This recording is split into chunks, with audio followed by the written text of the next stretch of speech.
So today's daf is daf Samach Tes.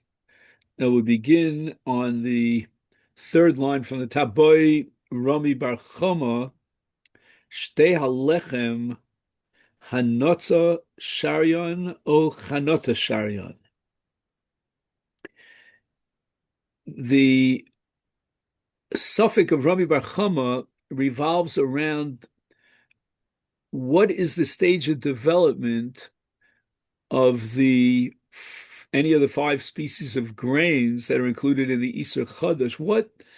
When the Iser is subject to a matir, the matir in the case of carbonos like Menachos that are brought from the five species, or bikurim that are brought from the Sheva Minim, to bring them from the new crop on the Mizbeach, only applies when these crops have developed to some extent. So the Gemara wants to know, what is the minimum shear of development?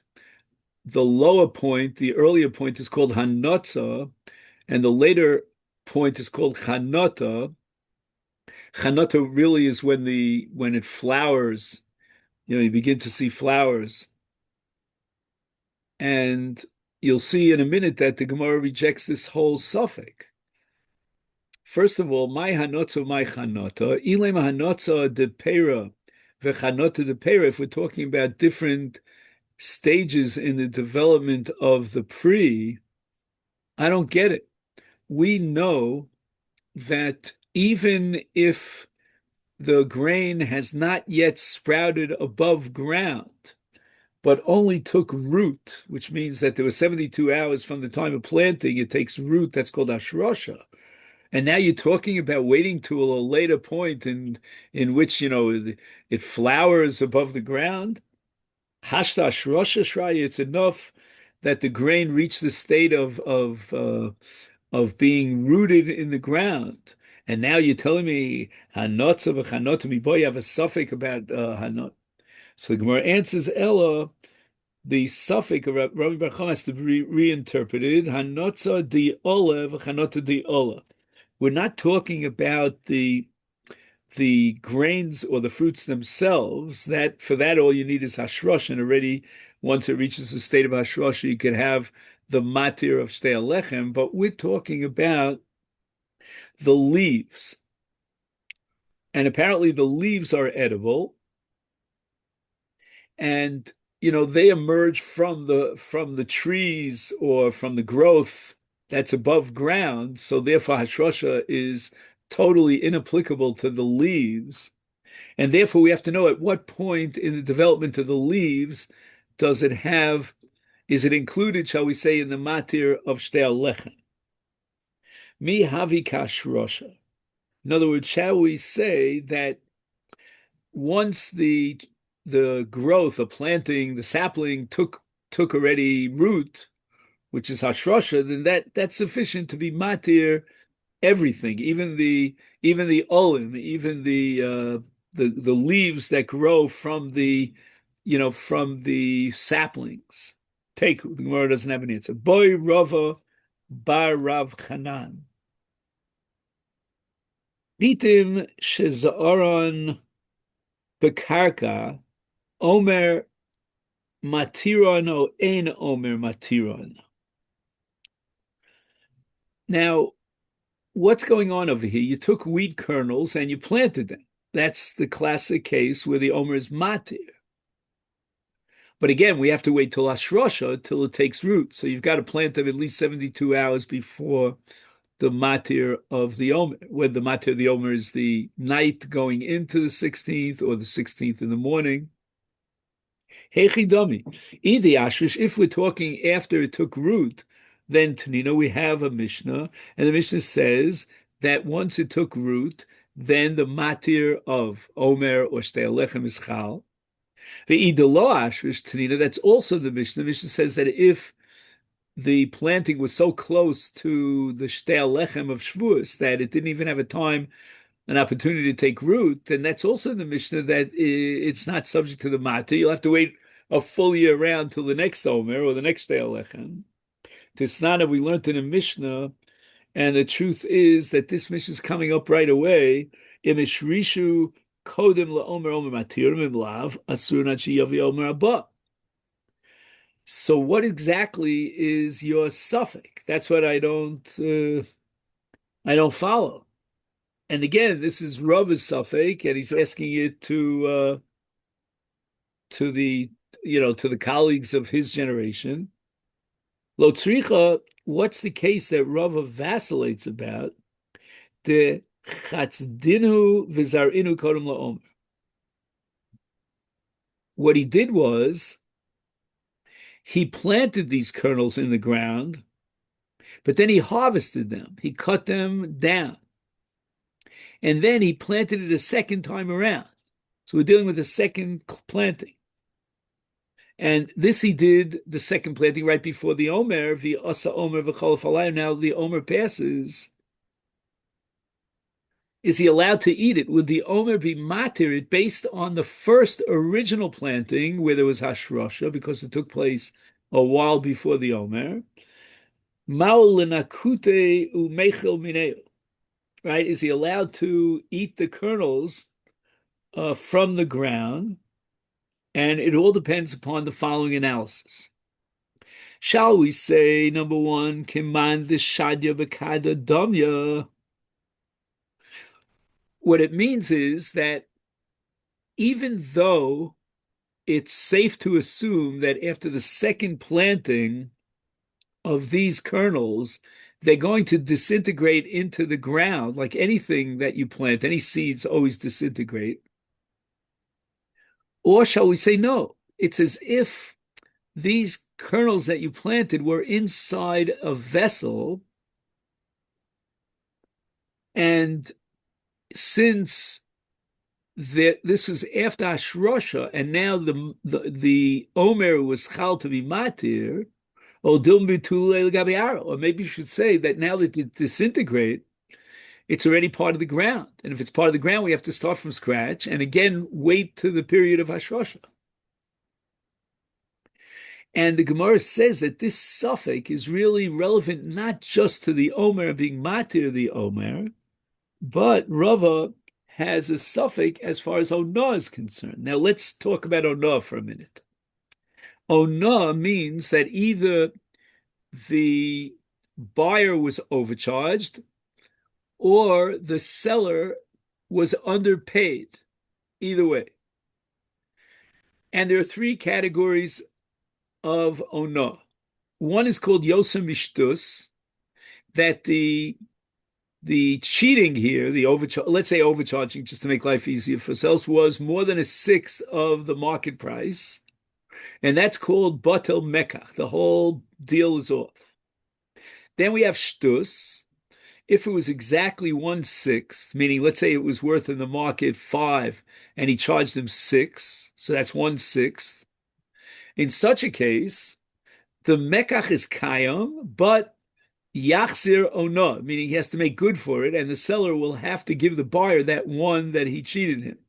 If it's Pachos Mishtos, that's the third case. It's less, let's say it's worth on the market, let's say 5.5, and he charges him 6, so it's less than a sixth of overcharging.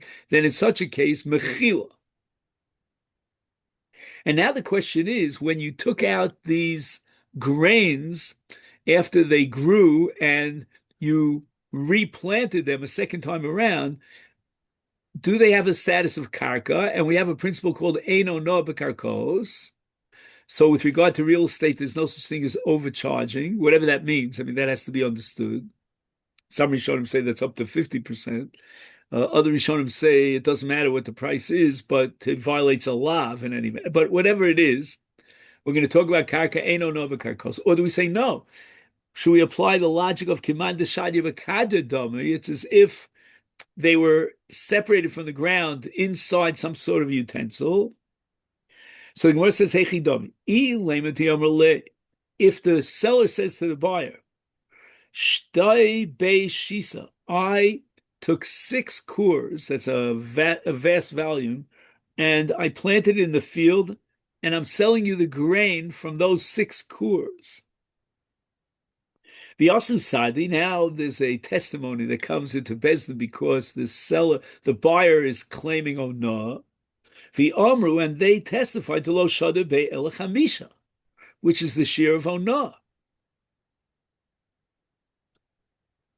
So the Gemara says that can't be the case that we are vacillating about, meaning Rava Bar Hanan, because Amar Rava, we have a statement of Rava, this is not the same Rava, right? Kol davar shebemida mishkal minyan, afilu poks mikdei onah chozer. Onah makes sense if there's a honest to goodness mistake in how much the market value really truly is. But in certain cases, forget about the market value. I'm selling you a bag of 12 potatoes. If the bag only has 11 potatoes in it, then the seal is off. The deal is over. And that's called a davar shebeminyan. Then you have a davar shebemishkal. I'm selling you a pound of potatoes. And guess what? There's no pound of potatoes. You didn't deliver the goods. And then we have something called midah, right? Let's say, we measure it a certain way, and you didn't deliver the goods. There, it doesn't matter what the mistake was, whether it's onah of yosef mishtus, whether it's shtus, whether it's even pachos mishtus, whoever it is, the deal is off. Again, the Rishonim are going to discuss another issue, whether or not the buyer has to go ahead and claim, where's the midah mishkal and midah that you promised him, and then he can void the sale. So that can't be the case. Ella, but rather, what's the case with regard to this issue of onah, the amalesh doi ba kideboile? In other words, the seller says to the buyer, you know what? You have a field. It's such and such a size. These are the dimensions of the field. Plant whatever you can, normally whatever planted in that size of a field. And the Edom testify that he didn't live up to that amount. But there was never a midah mishkal or minyan that was stipulated in the original agreement, and therefore it's subject to onah. So what are the two tzadim now in Rava Bar Hanan? Yesh lem onah. Why? Even though there's no onah b'karkos, but kiman deshadi v'kadid dami, as we said before, it's as if, the Gemara is just using a figurative explanation. It's as if it was inside of a receptacle, and it's not karka.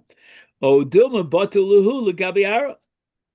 And the same question of whether it's batul to the ara or it's kiman de munach b'shadya, that same question, that same question applied to Shvua, because ein nishban al karkos, nishban aleim ein nishban aleim. Kideshadya v'kadya dami metalton dami v'nishban aleim o dilma batul agav karka agavara u'karkoi dami v'nishban aleim. Take. Boy, Rabbi Bar Chama, another question of Rabbi Bar Chama. Chitim shebeglalei bakar. This is a little bit smelly, this Gemara, but apparently there are certain things that go through the digestive tract of an animal, and yet they come out the other side. And again, it's not very pleasant to eat that, but it could be it's edible. I'm reminded of the Gemara in Gittin and Parakani Zokin about the Churban Abayis when a rich woman, she was the daughter of the most wealthy Jew at that time, and she had to go through the glolim of a donkey in order to find something to eat. In any event, so chitin shebegloli bakar. So you got kernels in the glolim are the excrements of cattle. Seorim shebegloli behema. Right, behema is not exactly cattle, but it's it could be sheep or whatever it might be. And we're talking about seorim. So now we're talking about barley. Mao. And now we're going to get into a world of kach, of taras. Lamai, what are we dealing with? What's Rami Bar Chama Safek about? If you're going to tell me litmuye tumas ochlin, right? An ochel is only metame if it has a shear of kibetza and if it's roy lachila.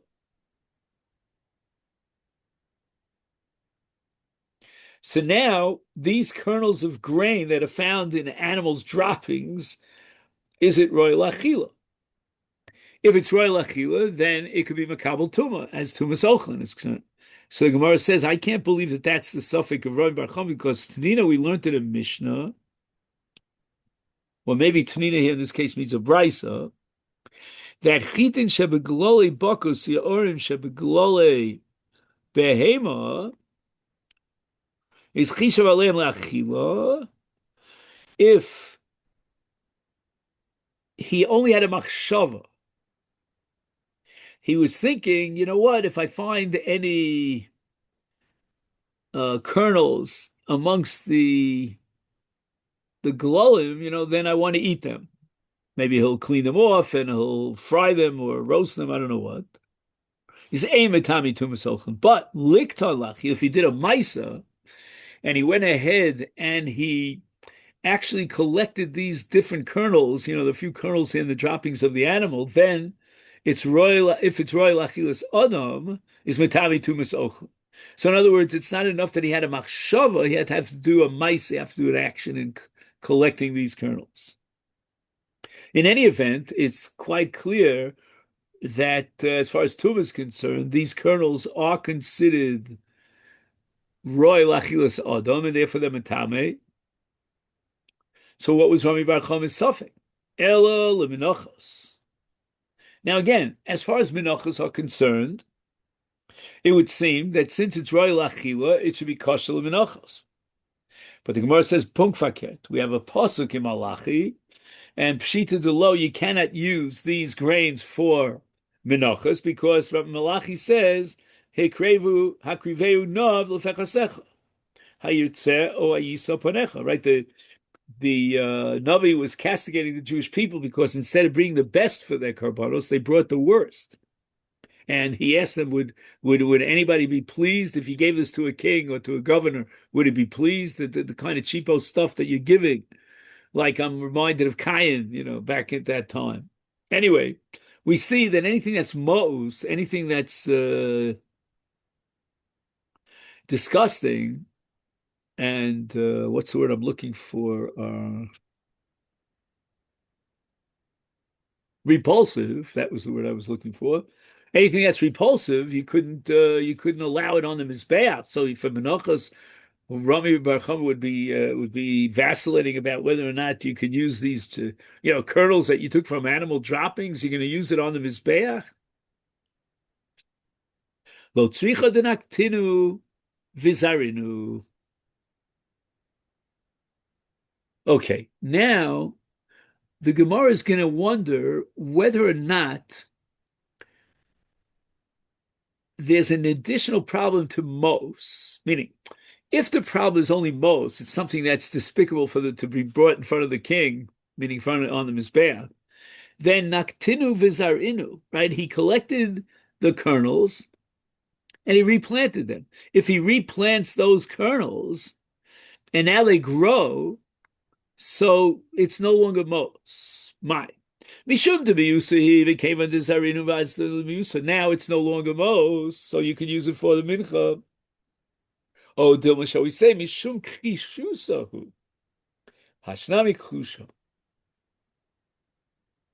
The Gemara is raising another possibility, a different perspective on the status of these kernels that are in the droppings of the animals. That once the kernels go through the digestive tract of the animal, they become very weak.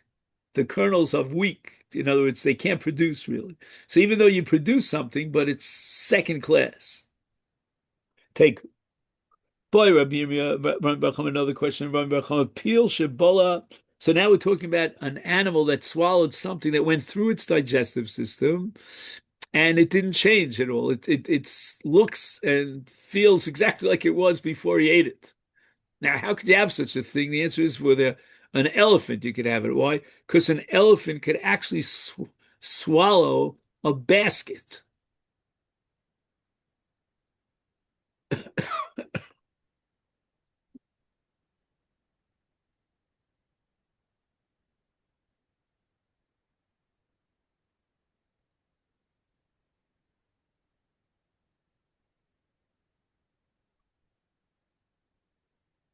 Bifa is a basket. Mitzvahs, I don't know, I thought mitzvahs meant that it came from Egypt, but apparently this is the name for a certain kind of a utensil.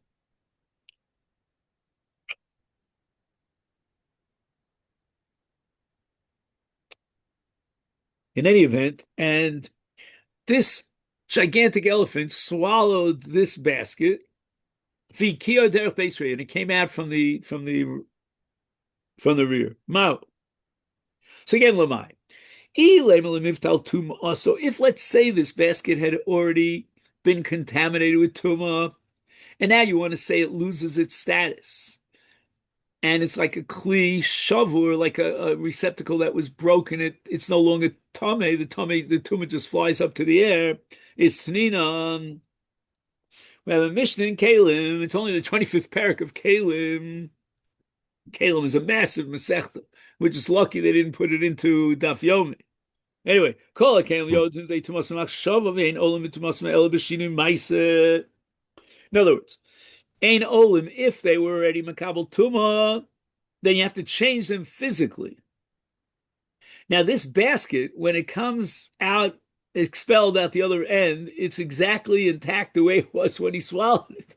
There was no physical change. So there's no Shinui Maisa. If there's no Shinui Maisa, then for sure there's no nullification of the Tumah. Lo tzricha de bola hutzin v'avdinu kfifa mitzvahs. I don't know exactly how this happened, but he swallowed the fiber itself. That's what the elephant swallowed. And somehow, when it emerged from the digestive tract, it looked like a basket. Again, I don't know exactly how this happens, but it's sort of like changed its tzura as it went through the digestive system. Is mihavi equal? Should we consider it as if it was digested? That's called equal, right? Like you talk about, till when you could recite Birkas Hamazon after you finish eating.